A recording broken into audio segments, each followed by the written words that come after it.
مجھے کئی لوگ ملتے بھی ہیں، میسیجز بھی آتے ہیں، میں چینل پہ بھی مجھے سن رہے ہوں گے، کہتے ہیں بڑے نیند نہیں آتی، ٹینشن میں رہتا ہوں، بہت سوچتا ہوں، جو بے سکون ہے نا دنیا میں، جو مجھے سن رہا ہے چیک کر لو کہیں کسی کا حسد تو نہیں پال لیا۔ جب دل میں حسد ہونا انسان کو سکون نہیں رہتا ہے، اسے نیند نہیں آتی ہے، کیونکہ وہ دوسرے کے بارے میں سوچتا رہتا ہے، اللہ اسے ترقی دیتا رہتا ہے، اسے ٹینشن ہوتی رہتی ہے۔ تو دوسرے کی ترقیوں میں خوش ہونا سیکھیں۔ بڑا پیارا جملہ بزرگان دین لکھتے ہیں، سب کا بھلا، سب کی خیر، سب کے بھلے میں اپنی خیر۔ دوسروں کا بھلا سوچے، اللہ آپ کا بھلا کر دے گا۔ کبھی زندگی میں کوئی کاروبار آپ جیسا کر لے، آپ جیسی آئٹم لے آئے، آپ جیسی فیکٹری لگا لے، آپ جیسی دکان کھول لے، ٹینشن نہ لو، اللہ رزق دینے والا ہے، اللہ اسے بھی عطا فرمائے۔ دعا کرے یا اللہ اسے بھی نواز اور مجھے بھی نواز دے۔ کسی کے لیے کوئی کھڈا کھودتا ہے نا، وہ خود جا کر اس میں گر جاتا ہے۔ ہمارا ایک اور پرابلم کیا ہے کہ ہم لوگوں کی نعمتوں پر نظر رکھتے ہیں اور چاہتے ہیں کہ میں اس سے آگے بڑھ جاؤں۔ یہ کبھی بھی ریس ختم نہیں ہوگی۔ آپ لاکھ پتی تھے تو آپ کو کروڑ پتی بننے کا شوق تھا، آج کروڑ پتی بن گئے، آپ کو ارب پتی نظر آ رہے ہیں۔ اور آگے آپ اچھی سے اچھی گاڑی لے لیں، تھوڑی دیر کے بعد سگنل پر اس سے اچھی گاڑی آپ کے برابر میں کھڑی ہوگی اور آپ دیکھ کے کہیں گے یار میں اب یہ لینی ہے۔ یہ کبھی ریس ختم نہیں ہوگی، آپ ٹینشن میں ہی رہیں گے۔ ایک جملہ یاد کر لیجئے، نعمتوں میں اپنے سے کم لوگوں کو دیکھیں اور نیکیوں میں اپنے سے آگے والے لوگوں کو دیکھیں، آپ ہمیشہ پرسکون رہیں گے، آپ کو کبھی ٹینشن نہیں ہوگی۔ مسئلہ یہی ہے، ہم نیو کراچی میں رہتے تو ڈیفنس والے یاد آ رہے ہوتے ہیں، ڈیفنس پہنچ جائیں تو اب جناب پھر اس کے بعد اسلام آباد میں گھر یاد آتا ہے، پھر بیرون ملک میں پراپرٹی یاد آتی۔ یہ ریس کبھی ختم نہیں ہوگی۔ کہاں سے ختم ہوگی؟ ایک سے ایک مالدار موجود ہے۔ اللہ نے جو دیا ہے اس پر شکر کریں اور اللہ کی بارگاہ میں بار بار عرض کریں کہ مالک تیری مہربانی، تو نے مجھے کروڑوں سے اچھا بنایا ہے۔ آپ ریلیکس ہو جائیں گے۔ صحابہ کرام ایک دوسرے کو دیکھتے تھے نیکیوں میں آگے بڑھنے کے لیے نا۔ آپ کریں نا مقابلہ، کمپٹیشن کرنا ہے تو کیجئے نیکیوں میں۔ اچھا وہ 5 وقت نماز پڑھتا ہے، اب میں بھی پڑھ کے دکھاؤں گا۔ اچھا وہ قرآن بھی پڑھتا ہے روزانہ، ارے اب تو میں روز قرآن پڑھوں گا۔ اچھا وہ کاروبار کرنے کے ساتھ ساتھ دین کا کام بھی کر رہا ہے، میں بھی اب دین کا کام کروں گا۔ وہ تہجد پڑھتا ہے، میں تہجد بھی پڑھوں گا۔ ہمیں لینڈ کروزر والا دیکھ کر ٹینشن ہو جاتی ہے میری لینڈ کروزر کب ہوگی، تہجد والے کو دیکھ کر ٹینشن کیوں نہیں ہوتی کہ میں تہجد گزار کب بنوں گا، میں روز قرآن پڑھنے والا کب بنوں گا۔ ارے یار یہ دین کا کام اتنا کرتا ہے، کاروبار چھوڑ کر بیرون ملک مدنی قافلے میں چلا جاتا ہے، میں بھی یہ کام کروں گا۔ اس کو دیکھ کر خیال نہیں آتا کہ یہ جنت کی طرف جا رہا ہے، میں پیچھے رہ گیا۔ یہ صحابہ کرام کا انداز تھا۔ بھول گئے غزوہ تبوک کا موقع۔ آج ہمارے پاس پیسے ہوں تو دنیا کی لگژریز یاد آتی ہیں۔ حضرت عمر کے پاس بھی پیسے تھے، کہتے ایک دن ایسا آیا مال کچھ زیادہ تھا، اب اللہ کی راہ میں خرچ کرنے کا دل آیا۔ سرکار علیہ الصلوۃ والسلام نے اعلان کیا غزوہ تبوک کا موقع ہے، اللہ کی راہ میں خرچ کرو۔ حضرت عمر کہتے ہیں ہر بار سیدنا ابوبکر صدیق آگے بڑھ جاتے ہیں، آج موقع اچھا تھا، پیسے بھی اچھے تھے، ہاتھ کھلا تھا، آدھا مال لے کر آقا کی بارگاہ میں آ گئے۔ کیا ذہن تھا؟ پیسے ہیں تو اب نیکیوں میں آگے بڑھنا ہے، پیسے ہیں تو عیاشیوں میں آگے نہیں بڑھنا ہے، پیسے ہیں تو گناہوں میں آگے نہیں بڑھنا ہے۔ آج لوگ یہ کرتے ہیں کہ پیسے تھوڑے تھے تو گناہ تھوڑے تھے، پیسے بڑھتے گئے تو گناہ بھی بڑھتے گئے۔ عجیب ہماری تھنکنگ ہے۔ ہونا کیا چاہیے بتاؤ نا؟ اللہ عطائیں بڑھائے، ہم سجدے بڑھائیں، ہم شکر بڑھائیں، ہم صدقے بڑھائیں، مگر ہوتا یہ ہے وہ عطائیں بڑھاتا ہے، ہم خطائیں بڑھاتے ہیں، ہم نافرمانیاں بڑھاتے ہیں۔ آدھا مال لے کر حضرت عمر پہنچ گئے۔ نبی پاک علیہ الصلوۃ والسلام نے سوال کیا، اے عمر کیا لائے ہو؟ کہ حضور گھر میں جو کچھ تھا آدھا لے آیا ہوں۔ 2.5% زکوٰۃ لوگوں کو بھاری پڑتی ہے، عمر فاروق 50% لے کر پہنچ گئے تھے۔ کہتے ہیں اب انتظار تھا کہ آج ابوبکر صدیق کیا لاتے ہیں۔ یہ کیسا کمپٹیشن ہے دیکھو نا، یہ کیسا مقابلہ ہے، کرے نا یہ مقابلہ، اس کو بنا تھوڑی ہے۔ ہم گاڑیوں میں، بنگلوں میں، فیکٹریوں میں مقابلہ کرتے ہیں، وہ جنت میں آگے بڑھنے کا مقابلہ کرتے تھے۔ حضرت ابوبکر صدیق اب آئے، اپنے سر پر سامان لے کر آئے۔ نبی پاک علیہ الصلوۃ والسلام نے سوال کیا، اے ابوبکر کیا لائے ہو؟ کہ حضور گھر میں جو کچھ تھا سب لے آیا ہوں۔ اے ابوبکر گھر والوں کے لیے کیا چھوڑا ہے؟ صدیق اکبر کیا کہتے ہیں؟ کہتے ہیں حضور گھر والوں کے لیے اللہ اور اس کا رسول کافی ہے۔ یہ کیسا جذبہ تھا! آؤ نا مقابلہ کرنا ہے تو یہ کرتے ہیں نا، ہم نیک لوگوں کو دیکھ کر اپنے دل میں جذبہ پیدا کریں کہ میں ایسا بنوں گا. اس لڑائی سے, اس کمپٹیشن سے نکل جاؤ کہ وہ کیوں آگے نکل گیا, وہ کیوں پیچھے رہ گیا. حسد کریں گے تو بربادی مقدر ہوگی. اب میں آگے جا کر آپ کو علاج بھی بتاؤں گا. میں ایک اور دل کی بیماری کو اس کے ساتھ جوڑنا چاہتا ہوں, وہ اسی سے ریلیٹڈ ہے اور وہ بھی بڑی عام ہو گئی ہے, بھائی بھائی کے درمیان, بہن بہن کے درمیان. اور وہ کیا ہے, وہ بھی آپ کو میں ایک واقعے کے ذریعے سمجھاتا ہوں. وہ بیماری یہ ہے, وہ پرابلم یہ ہے کہ روض الریاحین نامی کتاب میں یہ واقعہ موجود ہے کہ ایک بزرگ کہتے ہیں میں مسجد میں نماز پڑھنے گیا, میں نے دیکھا میرے برابر میں ایک تاجر بھی نماز پڑھ رہا ہے اور ساتھ ایک جو ہے وہ فقیر وہ نماز پڑھ کے دعا کر رہا ہے. وہ بزرگ دیکھ رہے تھے وہ فقیر دعا کیا کر رہا ہے. وہ فقیر دعا کر رہا ہے کہ یا اللہ مجھے فلاں قسم کا کھانا کھانا ہے اور فلاں قسم کا میٹھا کھانا ہے. ایگزامپل سمجھانے کے لیے کہہ دیتا ہوں کہ وہ یہ دعا کر رہا تھا یا اللہ مجھے چکن بریانی کھانی ہے اور مجھے گاجر کا حلوہ کھانا ہے, مثال کے طور پر. اب وہ دعا کر رہا ہے, تاجر اس کے برابر میں بیٹھا ہے, وہ اللہ کی بارگاہ میں دعا کر رہا ہے. تاجر کہہ رہا ہے یہ دعا کرنی نا مجھے سنا رہا ہے, اس کو کھانا ہے, یہ چاہتا ہے میں منگوا کے دے دوں. میں نے منگوا کے نہیں دینا اس کو, یہ کرتا رہے جتنی بھی دعا, میں نے اس کی بات نہیں سننی, یہ مجھے دکھا رہا ہے. تھوڑی دیر ہوئی, وہ فقیر دعائیں کرتے کرتے سو گیا. وہ تاجر بھی بیٹھا ہے مسجد میں, وہ بزرگ بھی بیٹھے ہیں. اب ایک اور شخص مسجد میں آیا بڑا سا طباق لے کر, ٹھیک ہے, اور اس طباق میں کپڑا رکھا ہوا تھا اس کے اوپر. وہ آیا آگے اور آ کر اس نے کیا کیا, اس نے اس فقیر کو اٹھایا اور کہا کہ حضرت یہ کھانا کھا لیں. اب تاجر حیران کہ اس فقیر کو کون کھلانے آیا. جب وہ طباق سے کپڑا ہٹانا تو اس کے اوپر چکن بریانی اور گاجر کا حلوائی موجود تھا. یعنی جو اس نے دعا کی تھی نا وہ دعا والا کھانا تھا. تاجر حیران کہ بھائی ایک منٹ رکو, یہ تم اس کو جانتے ہو کیا؟ کہ نہیں میں اس بندے کو نہیں جانتا, پہلی بار ملاقات ہوئی ہے. پر یہ والا کھانا کیوں لے کر آئے اور مسجد میں کیوں آئے؟ کہتا میری بھی بڑی کہانی ہے. بتاؤ تو صحیح کیا مسئلہ ہے؟ کہ میں غریب آدمی ہوں, مزدوری کرتا ہوں, روز تھوڑے پیسے گھر لے جاتا ہوں. ایک عرصے سے میرے بچے مجھ سے فرمائش کرتے تھے ابو کبھی تو اتنے پیسے لائیں کہ ہمارے گھر میں چکن بریانی بنے, گاجر کا حلوہ بنے. میں پھر ایگزامپل دے رہا ہوں, کتاب میں کھانا کوئی اور ہوگا. تو کہتا ہے آج پیسے اچھے ہوئے تھے, گھر آیا, بیوی کو پیسے دیے کہ یہ والا کھانا بناؤ, بچے کئی دنوں سے فرمائش کر رہے ہیں. بیوی کھانا بنانے میں لگ گئی, میں سو گیا, مگر میری آنکھیں بند ہوئیں تو میری قسمت جاگ اٹھی.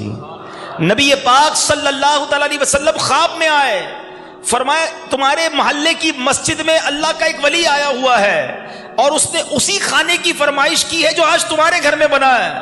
جاؤ جا کر اس کو یہ کھانا کھلا دو, وہ تھوڑا سا کھائے گا, باقی واپس لوٹا دے گا, اللہ اس کھانے میں برکت بھی ڈال دے گا. اور سنو میں تمہارے لیے اس نیکی کی وجہ سے جنت کی ضمانت لیتا ہوں.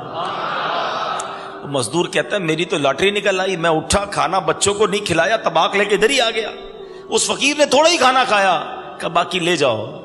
اب تاجر تھا نا وہ شاکڈ, کیونکہ وہ تو بدگمانی کرتا رہا نا, وہ تو یہ سوچتا رہا کہ یہ دعا میرے لیے نہیں کر, اللہ کے لیے نہیں کر رہا, مجھے سنا رہا ہے. تاجر نے اس مزدور کو پکڑ لیا کہ ایک بات بتاؤ کتنے پیسے خرچ کیے تھے. آج کل کئی لوگ ہوتے نا پیسے خرچ کر لیں گے بھائی, نیکی کما لیں گے. صرف پیسوں سے نیکی نہیں ملتی, نیت بھی چاہیے ہوتی ہے. ادھر وہی کیلکولیشن کرنے گیا کہ بتاؤ کتنے پیسے کھانے پہ خرچ کیے. مثال کے طور پہ اس نے کہا 2000 روپے. کہ مجھ سے 5000 لے لو, جو نیکی کی ہے نا اس میں حصہ دے دو. وہ مزدور کہتا ہے اتنی بڑی نیکی میں تمہیں کیسے حصہ دے دوں؟ کہتا ہے 10,000 لے لو. کہتا نہیں دوں گا. کہ 20,000 لے لو. مزدور کہتا ہے دنیا کی ساری دولت دے دو, آقا نے جو بشارت دی ہے وہ تمہیں کیسے دے سکتا ہوں. کہہ کے چلا گیا. تاجر روتا ہوا پریشان مسجد سے باہر نکلا. علماء کرام نے اس واقعے کو کتابوں میں نقل کر کے بتایا کہ بدگمانی جو ہے نا یہ اتنی عجیب بیماری ہے کہ نیگیٹو اپروچ, کسی کے بارے میں پازیٹو سوچنا ہی نہیں ہے, یہ نقصان ہی لاتی ہے, یہ بربادی ہی لاتی ہے. اللہ کریم قرآن مجید فرقان حمید میں ارشاد فرماتا ہے اے ایمان والو بہت گمانوں سے بچو, بے شک کوئی گمان گناہ ہو جاتا ہے. ہم کیوں لوگوں کے بارے میں نیگیٹو سوچتے ہیں؟ یہاں تو حال یہ کوئی نماز پڑھے تو لوگ کہتے ہیں دکھانے کے لیے پڑھ رہا ہے. عمرے پہ گیا نا, یہ بھی جناب لوگوں کو دکھانے کے لیے. ارے وہ اللہ کے گھر گیا, تم بدگمانی کر کے گناہ کر رہے ہو, حرام کر رہے ہو. ایک ہے حسن زن, گمان دو قسم کے ہوتے ہیں یاد رکھیے گا.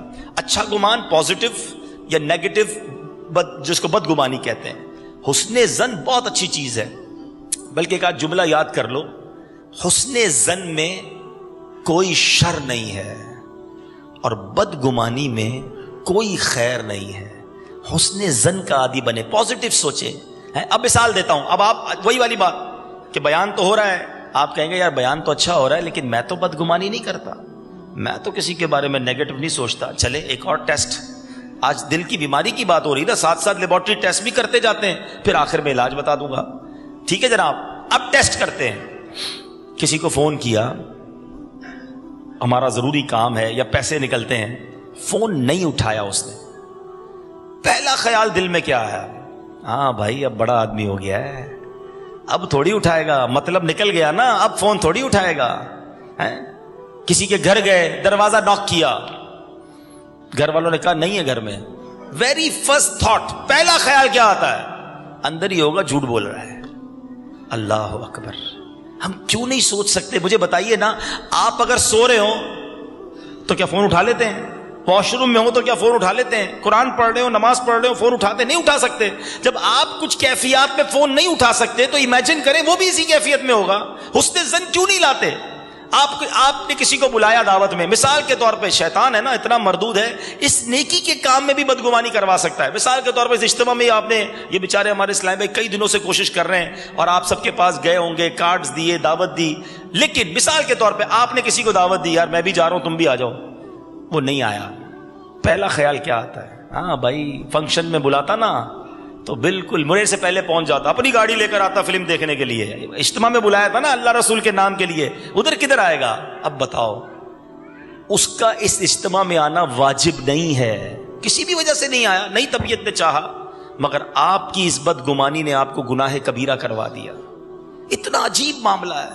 ہمارے سامنے بیٹھ کے کوئی تسبیح پڑھے نا مارکیٹ کے اندر, ٹوپی ووپی لگانا شروع کر دے بیچارہ نیا نیا نمازی, ہاں بھائی آپ کو وظیفہ لے کر آیا ہے, جبھی دکان پہ اس کے گاہک جا رہے ہوتے ہیں. کمال ہے یار.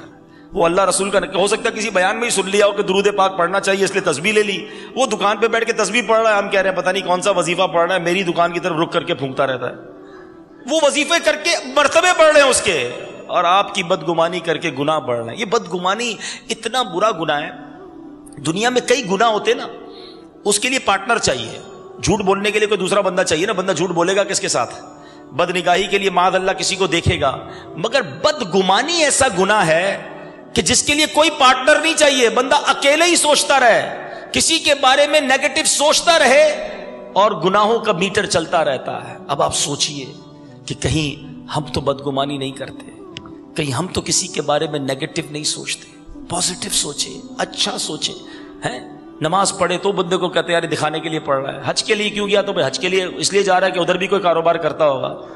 نہ کریں ایسا. وہ نیکی کر کے ہو سکتا ہے اللہ کا مقبول بندہ بن رہا ہو, اور آپ بدگمانی کر کے اپنے لیے حرام کا ٹھکانہ بنا رہے ہیں. اس چیز سے نکلیے, پازیٹو سوچیے.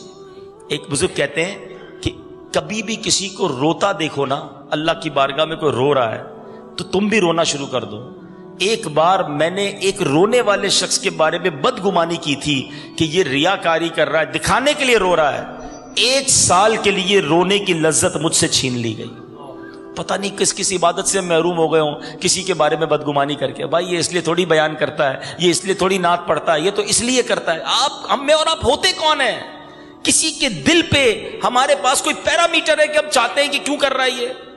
میرے اپنے عیب تھوڑے, میں دوسروں کے عیب تلاش کروں, میں اللہ سے اپنے لیے توبہ کروں. تو اے میرے میٹھے اسلامی بھائیوں, یہ ایک اور بیماری ہے جو آج ہمارے اندر, اور یہ حسد اور بغض, جو یہ حسد اور یہ جو ہے نا بدگمانی, یہ بالکل ساتھ ساتھ چل رہے ہوتے ہیں. جس سے حسد ہوگا اس سے بہت زیادہ بدگمانی ہوگی. یعنی کچھ لوگ تو اتنے بدگمان ہیں, اتنی ٹینشن ہے ان سے, تو یوں سمجھیں یعنی ایسے لوگ بھی ہیں بیچارے, پھر میں سوچتا ہوں کبھی کبھی وہ خود کتنی ٹینشن میں ہوتے ہوں گے کہ ان سے آپ ملاقات کر کے بہت زیادہ مسکرائیں نا تو ان کو ٹینشن ہو جاتی ہے, یار یہ مجھے اتنا دیکھ کے مسکرا کیوں رہا تھا, کوئی پلاننگ کر رہا ہے میرے خلاف. اچھا ملاقات کر کے نہ مسکرائیں تو کہ یار یہ مسکرایا کیوں نہیں, یہ لگتا ہے مجھ سے ناراض ہے, میرے خلاف کوئی اور پلاننگ چل رہی ہے. اب بندہ مسکرائے کہ نہ مسکرائے, ایسے سوچتے ہی رہیں گے کسی کے بارے میں. ہو سکتا ہے اس اجتماع میں بھی ایسے ہوں گے, فلاں آگے کیوں بیٹھا, تو فلاں پیچھے کیوں بیٹھا, تو مجھے ہاتھ کیوں نہیں پکڑ کے بٹھایا گیا مجھے. ارے یار ان کن چکروں میں پڑ گئے ہو بھائی, تھوڑی سی زندگی انجوائے کرو, ریلیکس رہو, بدگمانیاں چھوڑ دیں. آپ دوسروں کے بارے میں نیگیٹو اپروچ نکال دیں اپنے دل سے، ورنہ آپ خود ہی پریشان رہیں گے. جو میں نے شروع میں بات کی تھی نا کہ جس کو نیند نہیں آتی، جس کو سکون نہیں ملتا، حسد ہے، یا تو حسد ہوگا یا بدگمانی ہوگی. کیونکہ اتنا سوچتے ہیں، اتنا ٹینشن لیتے ہیں. تو خدا را ان گناہوں بھرے معاملات سے اپنے آپ کو نکالیں. اور اس کی وجہ سے پتہ ہے نقصان کیا ہو رہا ہے؟ جیسا میں نے شروع میں کہا تھا کہ دل کی وہ بیماریاں آج بیان کروں گا کہ جو ہمارے ایمان کو ڈسٹرب کر سکتی ہیں، ایمان برباد کر سکتی ہیں. اب ہو کیا رہا ہے؟ ہم نماز بھی پڑھ رہے ہیں، ہو سکتا ہے ماشاءاللہ یہاں مجھے نظر بھی آ رہا ہے بہت سارے نمازی بھی ہیں، حاجی بھی ہوں گے، صدقہ خیرات کرنے والے بھی ہوں گے، ہم یہ سب کر بھی رہے ہیں، مگر وہ مزہ نہیں ہے طبیعت میں، وہ نورانیت نہیں ہے، وہ رحمت نہیں نظر آ رہی، وہ نورانیت نظر نہیں آ رہی، وہ سجدوں کی لذت نہیں مل رہی، وہ تلاوت کا ذوق نہیں مل رہا. کیا وجہ ہے؟ اب میں اس کی وجہ بتاتا ہوں. ایک خوبصورت سا پیالہ ہو، اس میں پہلے آپ تھوڑی سی گندگی ڈالیں، کیچڑ ویچڑ ڈال دیں، ناپاک کوئی چیز ڈال دیں. اب اس میں ٹھنڈا میٹھا دودھ ڈالیں. بتائیے دودھ پیئیں گے آپ؟ وہ دودھ سارا گندا ہو گیا اس گندی چیز کی وجہ سے. ہمارے دل کا اس وقت مسئلہ یہی ہے. دل ایک پیالے کی مانند ہے.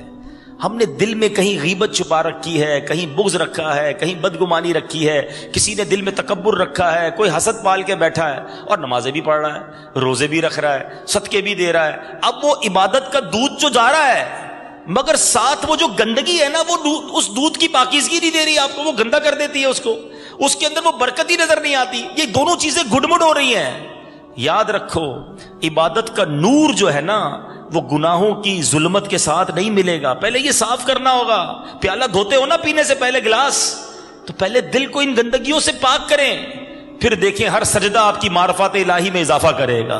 آپ تلاوت کریں گے آپ کے آنسو بہنے لگیں گے، آپ دعا کریں گے آپ کی رکت طاری ہو جائے گی، آپ اللہ کی عبادت کریں گے آپ کو ذوق ملنا شروع ہو جائے گا، آپ تسبیح لے کے درود پاک پڑھیں گے اس کی چاشنی منہ میں محسوس کریں گے. کیونکہ دل صاف ہو چکا ہوگا، یہ گندگیاں دور ہو چکی ہوں گی. تو اے میرے میٹھے اسلامی بھائیوں، آج اس اجتماع میں میں نے 2 دل کی بیماریوں کے بارے میں بات کی ہے.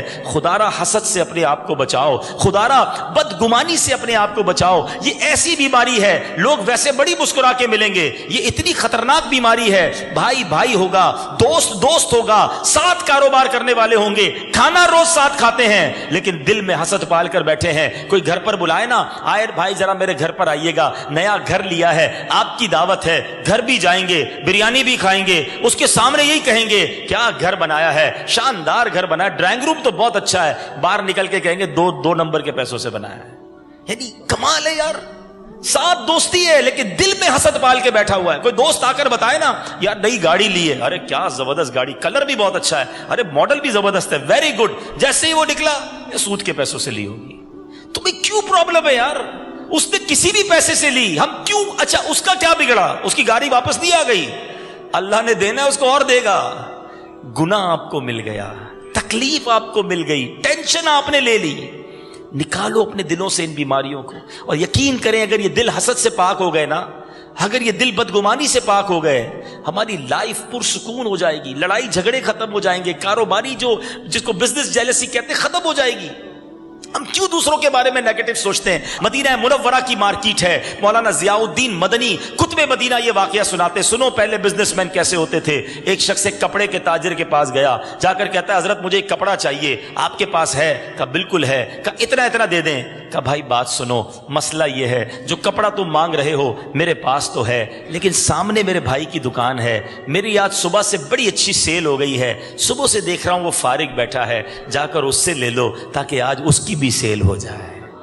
یہ اسلام ہے، دوسروں کا بھلا سوچنا اسلام ہے. ہم کہتے خبردار سامنے والے کے پاس گئے 2 نمبر کا مال بیچتا ہے، کبھی نہیں جانا، چیٹر ہے 1 نمبر کا. ہمیں آ کر کوئی بتا دے نا پہلے فلاں فیکٹری وزٹ کر کے آیا ہوں، پہلے 10 منٹ تو اس فیکٹری کی برائی بیان کریں گے، پھر اپنی پروڈکٹ دکھائیں گے. اللہ کے بندو اس سے کاروبار نہیں ہوتا. آپ کسی کو کتنا بھی نیچا دکھانے کی کوشش کریں، جو اس کے نصیب میں ہے وہ اسے مل کر رہے گا، جو آپ کے نصیب میں ہے وہ آپ کو ملے گا. ایک جملہ آج یاد کر کے چلے جاؤ کہ جو میرے نصیب میں ہے وہ کوئی مجھ سے چھین نہیں سکتا، اور جو میرے نصیب میں نہیں ہے وہ مجھے کوئی دے نہیں سکتا. اللہ کے وعدوں پر یقین رکھو.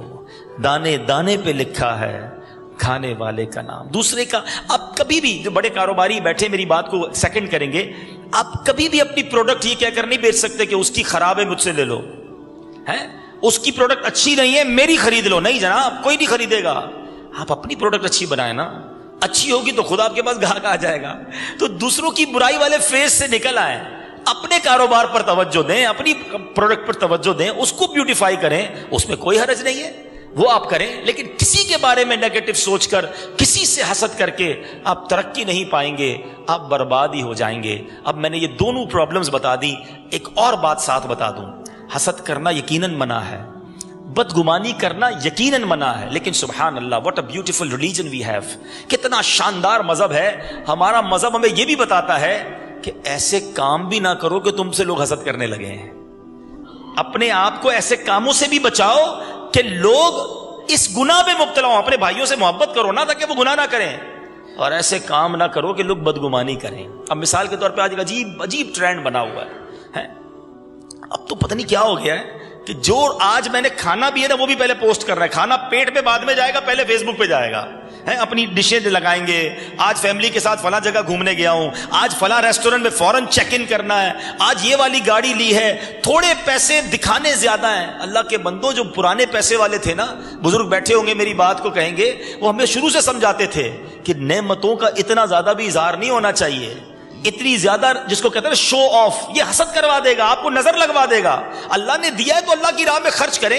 میں نہیں کہتا اچھا گھر نہ لیں, اچھے کپڑے نہ پہنے, لیکن روز ہی گھڑی چینج کرنا, ہر 2 مہینے بعد موبائل چینج کرنا, ہر تھوڑے دنوں بعد گاڑی چینج کرنا, ایک گھر کے بعد دوسرا گھر بنانا, پھر توڑ کے پھر بنانا. ارے بھائی ٹھیک ہے آپ کے پاس پیسے ہیں, اور یہ کر آپ کیا بتانا چاہ رہے ہیں؟ دنیا کی نظریں لگیں گی, حسد ہو جائے گا. یہ ایکسٹرا پیسے خرچ کرنے سے بہتر نہیں ہے جنت کے اکاؤنٹ میں جمع کرا دو, اللہ کی راہ میں خرچ کر دو نا. انشاءاللہ آخرت میں خزانہ ملے گا, ادھر بھی محل ملے گا, ادھر بھی محل میں رہتے ادھر بھی محل بنا لو. تو یہ وہ غلطیاں ہیں جو آج کی قوم کر رہی ہے. میں دیکھیں اس میں تطبیق ضرور کیجئے گا. میں نہیں کہتا کہ اللہ نے دیا ہے تو خرچ نہ کریں, ضرور کریں حلال طریقے سے, لیکن ایسا بھی نہ کریں کہ لوگ دیکھ نہ سکیں, اور بار بار ایک چیز کو کرنے سے لوگوں کی نظر لگ جاتی. ہر چیز ضروری ہے شیئر کرنا. ٹھیک ہے آپ کا گھر بہت خوبصورت ہے, لیکن ضروری اپنے بیڈ روم کی تصاویر ساری دنیا کو دکھانا کہ آج نیا بیڈ لیا ہے, اس کے اندر یہ مساجر بھی لے لیا ہے. بس دنیا سے لائکس چاہیے, 10 لائک ملیں گے, 12 نظریں بھی ملیں گی بھائی. پھر خود ہی مولوی صاحب کو ڈھونڈ رہے ہو کہ تعویذ دے دے, طبیعت خراب ہو گئی ہے, بچے سارے بیمار ہو گئے, خود ہی نظریں لگوائیں آپ نے, خود ہی لوگوں کو اپنی نعمتیں بتائیں. تو ان کاموں سے بچو کہ جس کے ذریعے لوگ آپ سے حسد کریں اور جس کے ذریعے نظر لگے. دوسری بات, بدگمانی کے بارے میں تو کتنی خوبصورت حدیث پاک ہے. اللہ کے حبیب علیہ الصلوۃ والسلام فرماتے ہیں کہ جو بدگمانی جو کرتے ہیں ان کو تو منع فرمایا, مگر نبی پاک علیہ الصلوۃ والسلام کیا فرماتے ہیں کہ جب 3 آدمی ہوں تو تیسرے کو چھوڑ کر 2 آدمی سرگوشی نہ کریں. آپ 3 بندے بیٹھو, 2 آپس میں باتیں نہ کریں, کیونکہ تیسرا کیا سوچے گا میرے بارے میں کر رہے ہیں. یہ بھی کام نہ کریں. ایک بار نبی پاک علیہ الصلوۃ والسلام اپنی زوجہ محترمہ رضی اللہ تعالی عنہا کے ساتھ گفتگو کر رہے تھے. رات کا وقت تھا, 2 صحابہ گزرے, دیکھ کر آگے چلے گئے. پیارے آقا علیہ الصلوۃ والسلام نے واپس بلایا, کہا سنو یہ میری زوجہ ہیں. صحابی رسول کہتے ہیں حضور کیا ہم آپ کے بارے میں کوئی نیگیٹو سوچیں گے, بدگمانی کریں گے؟ آقا علیہ الصلوۃ والسلام نے فرمایا کہ شیطان انسان کی رگوں میں خون کی طرح دوڑتا ہے. سبحان اللہ, یہ سوچئے, کلیئر کر دیا کہ دیکھو کچھ اور نہ سمجھنا, میری زوجہ ہے. اللہ کے حبیب, ہم کہتے ہیں دنیا جو کہتی ہے کہے بھائی میں تو کروں گا. نہیں, ایسے کام نہ کریں, ایسی جگہوں پر نہ جائیں جس کے بارے میں لوگ آپ کے بارے میں نیگیٹو سوچیں. تو بہرحال آج کے بیان میں میں نے کوشش کی کہ آپ کو پرابلم بھی بتاؤں, کچھ ٹیسٹ بھی بتائے, آخر میں علاج بتا دیتا ہوں. نکلیں کیسے, پہلے ریئلائز کر لیں کہ ہو تو نہیں گیا, اور اگر حسد ہو گیا ہے نا تو کوئی بات نہیں, پہلے پہچانے کہ ہاں یار مجھے فلاں سے لگتا ہے پرابلم ہے, کیونکہ اس کی تعریف نہیں سن سکتا, اس کی ترقی نہیں دیکھ سکتا, اس کے بارے میں نیگیٹو سوچتا رہتا ہوں. یہ ڈائگنوز پہلے کریں, ورنہ اویئرنیس نہیں ہوگی تو علاج کیسے ہوگا. میں آپ کو ایک واقعہ سناتا ہوں. منقول ہے منہاج العابدین میں امام غزالی علیہ رحمۃ اللہ الوالی نے یہ واقعہ نقل کیا ہے. حضرت سیدنا فضیل بن عیاض رحمۃ اللہ تعالی علیہ, اللہ کے بہت بڑے ولی گزرے ہیں. آپ کی ایک شاگرد کی نزع کا وقت قریب آ گیا, بالکل آخری وقت, جو سانسیں آخری ہوتی ہیں, سکرات کا عالم جس کو کہتے ہیں. آپ اپنے اس شاگرد کے پاس تشریف لے گئے اور قریب بیٹھ کر سورہ یاسین پڑھنے لگے. کسی کا آخری وقت ہو تو اچھی بات ہے کہ سورہ یاسین شریف پڑھی جائے. اور اس کے بعد جب آپ پڑھنے لگے, وہ شاگرد ہے آپ کا, کہتا ہے سورہ یاسین پڑھنا بند کرو, حضرت فضیل بن عیاض سے آپ کا شاگرد کہتا ہے سورہ یاسین پڑھنا بند کرو. حضرت فضیل بن عیاض نے اب کلمہ پاک کی تلقین فرمائی. چلے یہ مسئلہ بھی سمجھ لے کہ جب کسی کا آخری وقت ہونا تو اس کے پاس جا کر یہ نہیں کہنا چاہیے کہ کلمہ پڑھو، یہ نہ کہیں، بلکہ آپ خود بلند آواز سے کلمہ پڑھنا شروع کر دیں تاکہ اس کے سینسز بحال نہیں ہوتے. اس وقت بڑی تکلیف میں ہوتا ہے انسان. اس کو اگر آپ یہ کہیں کہ کلمہ پڑھو اور تکلیف میں وہ کہہ دے میں نہیں پڑھتا تو اس کا برا خاتمہ ہونے کا خوف ہے. تو اس کا اچھا طریقہ یہ ہے کہ قریب بیٹھ کر آپ ہی کلمہ پڑھنا شروع کر دے بلند آواز سے. بہرحال حضرت فضیل بن عیاض رحمۃ اللہ تعالی علیہ نے اسی طرح کلمے کی تلقین شروع کی. اللہ اکبر. وہ آپ کا شاگرد کہتا ہے میں ہرگز کلمہ نہیں پڑھوں گا، میں اس سے بیزار ہوں. اور انہی الفاظ پر آپ کے شاگرد کی موت ہو گئی. حضرت فضیل بن عیاض شاکڈ، حیران، آپ پریشان ہو گئے کہ یہ میرا شاگرد اور اس کا ایسا خاتمہ. مرتے وقت کلمے کا انکار، مرتے وقت اس نے قرآن پڑھنے کو روک دیا اور کہتا ہے میں کلمے سے بیزار. آپ بڑے غمزدہ ہو گئے. آپ اپنے گھر میں 40 دن تک گویا گھر میں قید ہو گئے، روتے رہے. 40 days آپ اس غم میں آنسو بہاتے رہے کہ میرے شاگرد کا یہ حال ہو گیا. اللہ اکبر. اب 40 دن کے بعد وہی شاگرد آپ کو خواب میں نظر آیا اور فرشتے اسے گھسیٹ کر جہنم میں لے جا رہے تھے. تو آپ رحمت اللہ تعالی علیہ نے اس سے پوچھا کہ تیرا یہ معاملہ ہوا کیسے، تیرا یہ حال کیوں ہوا، تیرا ایمان پہ خاتمہ کیوں نہیں ہوا؟ تو وہ کہتا ہے کہ حضور میرے اندر 3 عیب تھے. حالانکہ وہ حضرت فضیل بن عیاض رحمت اللہ تعالی علیہ کے شاگردوں میں بھی اونچا مقام رکھتا تھا. کہتا حضور میری زندگی میں 3 عیب تھے، میں 3 غلط کام کرتا تھا. نمبر 1 میں چغلی کھاتا تھا، میں ادھر کی بات ادھر پہنچاتا تھا، ادھر کی بات ادھر پہنچاتا تھا. دوسرا میں حسد کرتا تھا، میرے دل میں اپنے دوستوں اپنے ساتھیوں سے حسد تھا. اور تیسرا میں شراب پیتا تھا. مجھے کسی حکیم نے بتایا تھا کہ تمہیں جو بیماری ہے اس کے علاج کے لیے سال میں 1 تمہیں شراب کا گلاس پینا ہے. میں سال میں 1 ہی شراب کا گلاس پیتا تھا. کہتا یہ 3 عیب تھے میرے اندر اور میرے رب نے میرا ایمان بھی چھین لیا گیا اور اب مجھے عذاب دیا جا رہا ہے. اے میرے میٹھے اسلامی بھائیوں، ویسے تو ان تینوں پر بات ہونی چاہیے. جس طرح آج شراب ہمارے معاشرے میں عام ہو گئی ہے، لوگ اسے عیب ہی نہیں سمجھتے. کبیرہ گناہوں میں اس گناہ کو شامل کیا گیا. احادیث میں 10 قسم کے لوگوں پر لعنت کی گئی. شراب پینے والا، پلانے والا، اٹھانے والا، رکھنے والا، بیچنے والا، خریدنے والا، یعنی شراب سے ریلیٹڈ ہر شخص پر اللہ کے حبیب علیہ الصلوۃ والسلام نے لعنت فرمائی. مگر آج کولڈ ڈرنک کی طرح لوگ شراب پی رہے ہیں، کوئی اس کو عیب ہی نہیں سمجھتا. وہ شخص جو نشہ کرتا ہے، جو شراب پیتا ہے، صرف ایک بات سوچ لے کہ یہ علماء نے کتابوں میں لکھا، احادیث کا مضمون بھی ہے کہ بندہ جس حال میں مرے گا اسی حال میں اٹھایا جائے گا. شراب پینے والا سوچے اگر نشے میں ہی موت آ گئی تو اور نشے میں ہی اللہ کی بارگاہ میں حاضر ہوں گا تو جواب کیا دوں گا، منہ کیا دکھاؤں گا؟ اللہ پاک ہم سب کو اس لعنت سے محفوظ فرمائے کہ آج ہمارے معاشرے کو جس طرح حسد نے برباد کر رکھا ہے، انگریزی میں سے جیلسی کہتے ہیں، جس سے حسد کیا جائے وہ محسود ہے، جو حسد کرتا ہے وہ حاسد ہے. اور یہ اتنا برا عمل ہے، یہ اتنی بری بیماری ہے کہ نبی پاک علیہ الصلوۃ والسلام اس کے بارے میں فرماتے ہیں حسد سے بچو. حسد نیکیوں کو اس طرح کھا جاتا ہے جس طرح آگ لکڑیوں کو کھا جاتی ہے.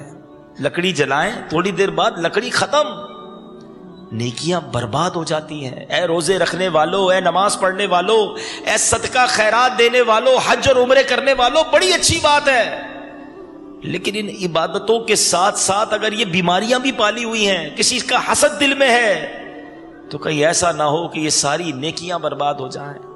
ایک اور جگہ نبی پاک صلی اللہ تعالی علیہ وسلم فرماتے ہیں، فرمایا حسد ایمان کو اس طرح برباد کر دیتا ہے جس طرح شہد، سرکہ جو ہے وہ شہد کو برباد کر دیتا ہے. آپ سرکے کو شہد میں ڈالیں، شہد کا بیڑا غرق ہو جائے گا نا، ایمان کا بیڑا غرق ہو جائے گا. مگر آج کسی کو پرواہ ہی نہیں ہے، آج کوئی اس کے بارے میں سوچتا ہی نہیں ہے. اچھا ہوتا بیڑا غرق حسد کرنے والے کا ہی ہے، جس سے حسد کرتا ہے اس کا کچھ بگڑتا نہیں. ایک اور واقعہ آپ کو سناؤں کہ حسد کرنے والوں کا ہی منہ کالا ہوتا ہے. کہتے ہیں جلنے والوں کا منہ کالا. واقعی ایسا ہوتا ہے. جس کو اللہ نے عزت دینی ہے اس کو عزت ملنی ہے. وَتُعِزُّ مَن تَشَاءُ وَتُذِلُّ مَن تَشَاءُ بِيَدِكَ الْخَيْرُ. ارے اللہ نے جس کا مقام لکھا ہے کون چاہے کون کر سکتا ہے اس کو نیچا. بڑا مشہور واقعہ ہے. سلطان محمود غزنوی کا ایک بڑا ہی زبردست وزیر تھا, غلام تھا اور بڑا فرما بردار ایاز. پہلے ادنا غلام تھا, ترقی کرتے کرتے وزیر بن گیا. ایاز کی کامیابی ہوئی تو حاسدین کو تو حالت خراب ہو گئی کہ یہ کل کا غلام اور آج بادشاہ کا نور نظر. آج بھی تو یہی ہوتا ہے. ہماری مارکیٹ میں نئی دکان کھولی تھی اور سب سے زیادہ گاہک کس کے پاس؟ ارے جناب ابھی کل کاروبار شروع کیا اور اتنا آگے بڑھ گیا, امپورٹ ایکسپورٹ بھی شروع کر دیا, اتنی بڑی فیکٹری لگا لی, ابھی تو نئی گاڑی لی تھی ایک اور گاڑی لے لی, ارے ابھی تو دبئی گیا تھا اب یورپ بھی چلا گیا. یعنی کسی کی ترقی کو کوئی دیکھ ہی نہیں سکتا. اور یہ ابھی سے نہیں ہے, یہ بتا دوں میں آپ کو, یہ حسد اتنا برا عمل ہے. بلکہ اگر میں یہ کہوں کہ اس زمین پر اولین جو گناہ ہوئے, سب سے پہلے جو گناہ ہوئے, جو اللہ کی نافرمانی ہوئی, وہ حسد تھا, تکبر تھا. بھائی شیطان نے حضرت آدم علیہ السلام کو سجدہ کیوں نہیں کیا تھا؟ ایک تو تکبر کیا تھا, ایک اسے حسد ہو گیا کہ جناب اس کو کیوں, مجھے کیوں نہیں. قابیل نے حابیل کو جو قتل کیا, حضرت آدم کی اولاد تھی نا, کہ وہ حسد ہو گیا بھائی سے کہ خوبصورت لڑکی سے اس کی شادی ہوگی میری نہیں. حسد اس وقت سے جاری ہے.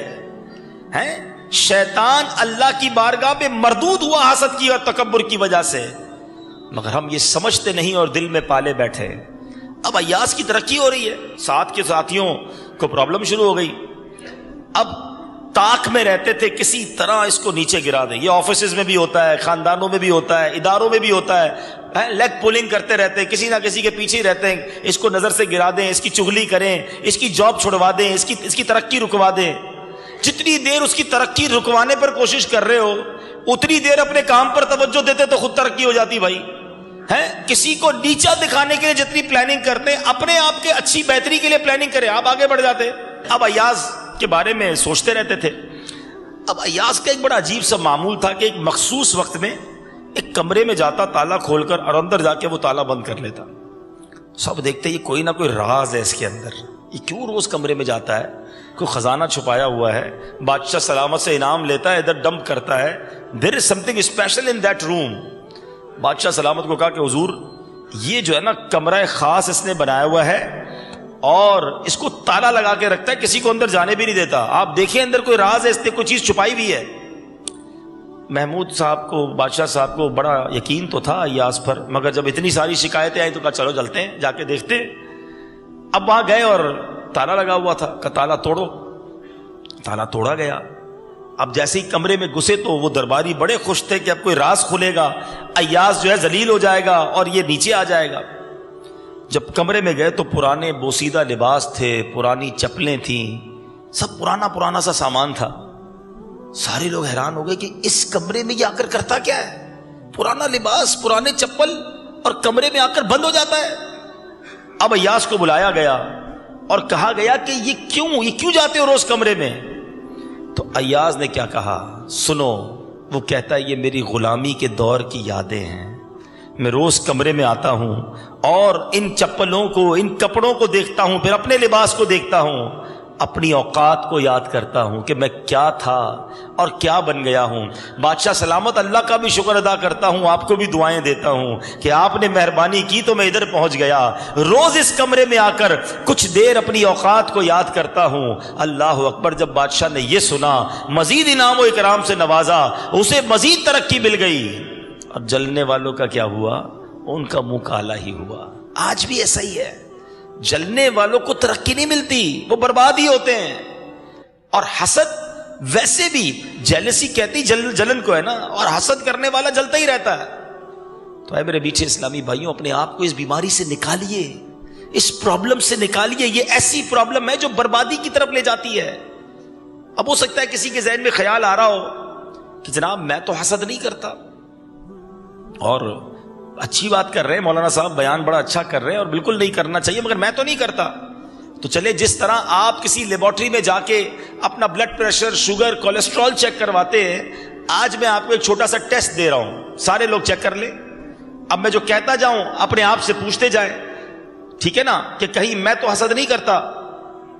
اب پہلا ٹیسٹ, سب سے پہلی بات یہ یاد رکھیے گا, کسی کو کسی سے حسد جب ہی ہوگا کہ جب وہ اسے جانتا ہوگا. آپ نے ان لوگوں ہی کے بارے میں غور کرنا ہے کہ جو آپ کے قریب ہیں. آپ کو یہاں رہتے ہوئے کسی برازیل کے تاجر سے حسد نہیں ہوگا, ہیں, کسی میکسیکو کے شخص سے حسد اس لیے نہیں ہوگا کہ آپ کا اس سے کوئی رابطہ نہیں ہے, وہ آپ ہی کے قریب ہوگا, یا رشتہ دار ہوگا, یا دوست ہوگا, یا بزنس کولیگ ہوگا, اس کے ساتھ کاروبار ہوگا, یا آس پاس کاروبار کرتا ہوگا, آپ کی مارکیٹ کا ہوگا. اب ایسے لوگوں میں چیک کیجئے, کوئی ایسا ہے کہ جب بھی اس کو ترقی ملتی ہے آپ کو پرابلم شروع ہو جاتی ہے. ارے یار اور بڑھ گیا, ایک اور ملک میں بھی کام شروع کر دیا, اس ملک کا بھی ویزا لگ گیا, نیا گھر بنا لیا, ابھی تو نیا گھر لیا تھا, ایک اور گھر لے لیا. اب جب آپ کو یہ باتیں سننے کو ملتی ہیں اور آپ میں پرابلم ہوتی ہے دل میں, تو چیک کریں, there is something wrong in your heart, آپ کے دل میں کچھ گڑبڑ ہو گئی ہے.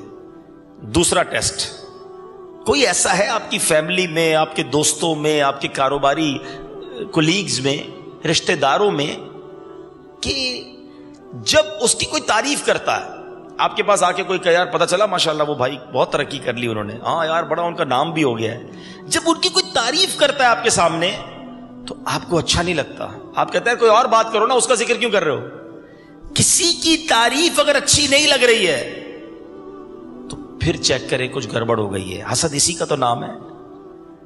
تیسرا ٹیسٹ, اور وہ یہ ہے کہ اگر کسی شخص کا کوئی نقصان ہو جائے, کاروبار میں اللہ نہ کرے, گھر میں کوئی مالی نقصان, کوئی جانی نقصان ہو جائے, اس کی عزت خراب ہو جائے, اس کی کوئی بات باہر آ جائے جو لوگوں میں مشہور ہو جائے, اگر کسی کا نقصان ہوتا ہے اور آپ کو خوشی ہو رہی ہے کہ یار یہ بڑا اچھا ہوا, میں تو انتظار میں تھا یہ برباد ہو جائے, اس کا نام بڑا چڑھ گیا تھا, یہ بڑا اچھا ہوا, اس کے خلاف اسکینڈل بن گیا, اس کا مطلب کیا ہے کہ آپ اس کا برا چاہ رہے ہیں, آپ کے دل میں اس کے لیے پرابلم ہے. یہی تو حسد ہے. اور سوچے وہ دل کتنا برا ہے جو کسی مسلمان کے نقصان پہ خوش ہو رہا ہے, کسی مسلمان کی تکلیف پر خوش ہو رہا ہے. اتنا برا دل نہیں میرے میٹھے اسلامی بھائی. اب آؤ میں آپ کو حسد کی تعریف بتاتا ہوں. حسد کہتے کس کو ہیں؟ یا تو کسی کے دل میں یہ تمنا ہو کہ یہ نعمت جو اس کو ملی ہے نا یہ مجھے مل جائے, اور اگر مجھے نہ ملے تو کم از کم اس کی برباد ہو جائے. یہ ہے حسد. حسد کی ایک جائز صورت بھی ہے جس کو رشک کہا جاتا ہے. ٹھیک, رشک جائز ہے, اور اگر اچھے انداز میں ہو تو اس کا ثواب بھی ہے. رشک کرنا سبحان اللہ, صحابہ کرام میں بڑا پیارا رشک تھا, میں آپ کو واقعہ بھی سناؤں گا. بلکہ نبی پاک علیہ الصلوۃ والسلام کی ایک حدیث سنیں تو ایمان تازہ ہو جائے گا. اللہ کے حبیب علیہ الصلوۃ والسلام فرماتے ہیں, میدان محشر میں قیامت کے حالات بیان کرتے ہوئے میرے آقا فرماتے ہیں, میں اس مقام پر کھڑا ہوں گا کہ مجھ پر اگلے اور پچھلے رشک کریں گے. رشک ہے کیا کہ یا اللہ جو تو نے ان کو دیا ہے مجھے بھی دے دے, اس میں کوئی حرج نہیں ہے. کسی کو اللہ نے مال دیا, آپ کہ یا اللہ اس کو دیا مجھے بھی دے دے. کسی کو اللہ نے خوبصورتی دی, آپ دعا کریں یا اللہ اس کو جیسا بنایا مجھے بھی بنا دے. اس کو عزت دی ہے مجھے بھی دے دے, اس میں کوئی پرابلم نہیں ہے. اس کا چھین کر مجھے دے دے یا اس کو برباد ہو جائے, مجھے تکلیف یہ ہے کہ اس کو کیوں ملا. ذرا سمجھیے آپ یہ کتنی بری بات ہے.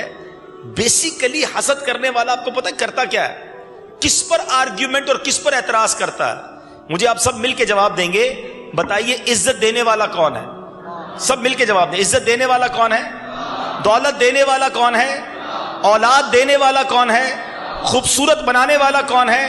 شہرت دینے والا کون ہے؟ جب سب دینے والا اللہ ہے تو آپ کون ہوتے ہیں اعتراض کرنے والے کہ اسے کیوں ملا؟ اس کا مطلب پتہ کیا ہے؟ حسد کرنے والا اللہ پر اعتراض کر رہا ہے, اللہ کی تقسیم پر اعتراض کر رہا ہے. اللہ تو نے اسے کیوں دیا مجھے کیوں نہیں دیا؟ اللہ کی مرضی جسے چاہے عطا فرمائے, وہ خالق وہ مالک. یہ اعتراض بنتا ہے رب کی تقسیم پر. تو کبھی کسی کی نعمت پر حسد نہیں ہونا چاہیے. اللہ نے کسی کو خوبصورت بنایا, کسی کو عزت دی, وہ مالک ہے. آپ اللہ سے یہ دعا کریں نا اللہ مجھے بھی دے دے, یہ نہ سوچیں کہ اس کا چھن جائے. رشک صحابہ کیسے کرتے تھے؟ ایک بار نبی پاک علیہ الصلوۃ والسلام کی بارگاہ میں غریب صحابہ ہے. مہاجرین جو تھے نا وہ بڑے غریب تھے. انصار تو مدینے میں رہتے تھے, وہ ویل آف تھے, ان میں سے بہت سارے مالدار تھے. مکے سے جو صحابہ آئے تھے مہاجرین, وہ بڑے غریب تھے. تو مہاجرین صحابہ نبی پاک علیہ الصلوۃ والسلام کی بارگاہ میں آئے. لک ایٹ دا ریکویسٹ, انداز دیکھو. اور ہمیں بھی غریب لوگ ملتے ہیں تو کہتے ہیں یار ہم پیچھے رہ گئے, گھر نہیں ہے, گاڑی نہیں ہے, دنیا بھر کی آسائشیں نہیں ہیں. لوگ اس وجہ سے ٹینشن میں ہیں. صحابہ کی ٹینشن کیا تھی؟ آقا سے عرض کرتے ہیں حضور یہ جو مالدار صحابہ ہے نا یہ ہم سے آگے بڑھ گئے. آقا علیہ الصلوۃ والسلام نے فرمایا, حدیث کا خلاصہ کیسے؟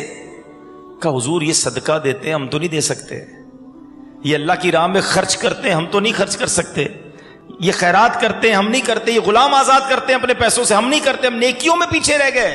حضور یہ پیسوں سے بھی نیکیاں کرتے ہیں. اللہ, ہم کیا کہتے ہیں یہ گاڑی میں آگے بڑھ گیا, یہ بنگلے میں آگے بڑھ گیا, یہ فیکٹریوں میں آگے بڑھ گیا, اسی ٹینشن میں رہ گئے. صحابہ کو مالدار صحابہ آگے بڑھ گئے کا کیا کانسیپٹ تھا؟ حضور یہ نیکیوں میں آگے بڑھ گئے. اب نبی پاک علیہ الصلوۃ والسلام نے کمال کا کام کیا. آقا نے یہ نہیں کہا کہ چلو تم بھی پیسے لے جاؤ مالدار بن جاؤ.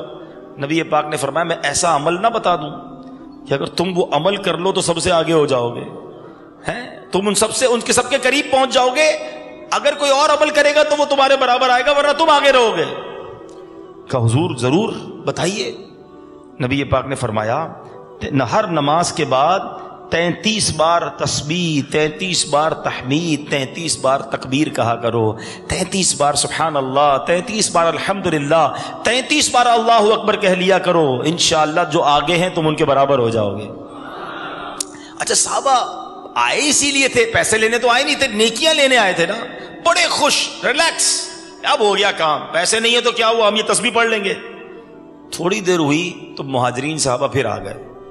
کہتے حضور مسئلہ یہ ہے کہ جو آپ نے وظیفہ بتایا نا وہ یہ امیر صحابہ نے بھی سن لیا ہے, اب انہوں نے بھی یہ عمل شروع کر دینا ہے, تو حضور پھر تو ہم پیچھے رہ جائیں گے. نبی پاک مسکرائے اور فرمایا ذالک فضل اللہ یؤتیہ من یشاء, یہ اللہ کا فضل ہے, اللہ جسے عطا فرمائے. مگر یار دیکھو ماحول کیسا تھا, انوائرمنٹ کیسا تھا, کمپٹیشن کیسا تھا, ایک دوسرے پر رشک کرتے تھے مگر نیکیوں میں کہ یہ آگے بڑھ گیا کہیں میں پیچھے نہ رہ جاؤں. مگر آج ہمارا حال یہ ہے کہ دوسرے کی نعمت دیکھ کر ہمیں ٹینشن شروع ہو جاتی ہے.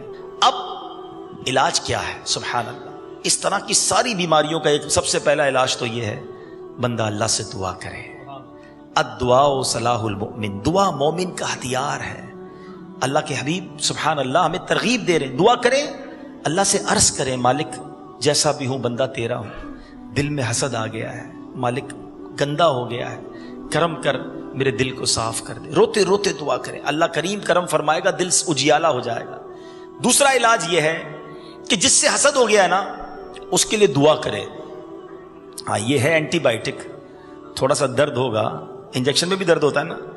مثال کے طور پہ آپ کو کسی کے کاروبار سے تکلیف ہے, آپ دعا کریں یا اللہ اس کے کاروبار میں اور ترقی دے.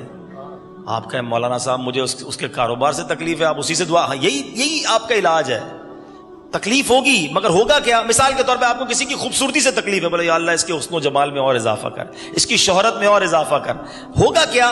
تھوڑے دنوں تک یہ پرابلم ہوگا, پھر دل جب صاف ہو جائے گا نا تو کوئی آ کر بتائے گا نا یار اس کا کاروبار اور بڑھ گیا ہے, تو آپ کہیں گے میں نے بھی تو دعا کی تھی, بڑھنا ہی تھا. دل صاف ہو جائے گا. تیسرا اور آخری علاج تو بہت سارے ہیں, میں بیان ختم کرتا ہوں. وہ یہ ہے کہ جس سے پرابلم ہو گئی ہے, جس سے دل میں لگتا ہے کہ یار دوری ہے, اس کے بارے میں نیگیٹو سوچتا رہتا ہوں, مجھے دل میرا صاف کرنا ہے, اس کا نہیں, مجھے اپنا پرابلم صاف کرنا ہے. تو پھر حل یہ لکھا کہ پھر اس بندے کو جا کر اچھا سا تحفہ دے. تحفہ دو, محبت بڑھے گی. حدیث ہے نا تہادو تہابو. اب آپ بولیں گے یار مجھے اس کا منہ اچھا نہیں لگتا, اس کو تحفہ کدھر سے دوں بھائی؟ تو یہی تو علاج ہے. جب آپ تحفہ دیں گے نا تو انشاءاللہ دل میں محبت بڑھے گی, تکبر, بغض, کینہ یہ سب صاف ہونا شروع ہو جائے گا. تو یہ 3 علاج باندھ لیں. اور یہ نہیں کرنا اس کو جا کے کہ بھائی تیرے سے بڑا حسد ہو گیا تھا اس لیے تحفہ لے کر آیا ہوں, تو پھر اور گڑبڑ ہو جائے گی. ہاں مولانا صاحب نے کہا تھا بیان سن کے آیا ہوں, تو یہ نہیں کرنا, اس کو نہیں بتانا ہے. آپ ویسے ہی جائیں, ملاقات کریں, اچھے انداز سے تحفہ دیں, دعوت دے دیں, اس کو اچھا کھانا کھلائیں, انشاءاللہ دل صاف ہو جائیں گے.